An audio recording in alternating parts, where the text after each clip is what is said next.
এই লোকটি বাস থেকে নেমে নামাজের উদ্দেশ্যে মসজিদের দিকে যায়। মসজিদের গেটে দাঁড়িয়ে থাকা একজন হাত ধরে বলে, ভাই কোথায় যাচ্ছ?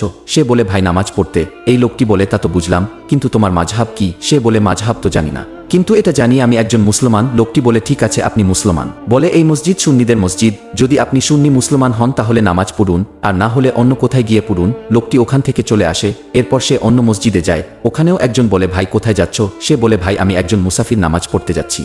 এই লোকটি বলে, ভাই এটা শিয়াদের মসজিদ, যদি আপনি শিয়া হন তাহলে গিয়ে নামাজ পড়ুন। লোকটি বলে, ভাই এটা কেমন কথা, শিয়া সুন্নি? এটা আল্লাহর ঘর, যে কোনো লোক এসে নামাজ পড়তে পারে। লোকটি বলে, ভাই তর্ক না করে সামনে যান। সে ওখান থেকেও চলে আসে। এরপর অন্য মসজিদে যায় আর দুজন ছেলেকে বলে, ভাই দাঁড়াও। বলে, ভাই আপনারা নামাজ পড়তে যাচ্ছেন? তারা বলে, জি ভাই। লোকটি বলে, কিছু মনে করবেন না, আমাকে এটা বলুন, এই মসজিদ কোনো মাযহাবের? লাস্টে তারা দুজন যা বলল তা অবশ্যই দেখবেন, কিন্তু তা দেখার আগে ভিডিওটি লাইক করে দাও, চ্যানেলটি সাবস্ক্রাইব করে দাও। লাস্টে তারা বলে, আপনি এটা কি বলছেন? আপনাদের মতন লোকদের কারণে মুসলমানদের মধ্যে ঝগড়া চলছে।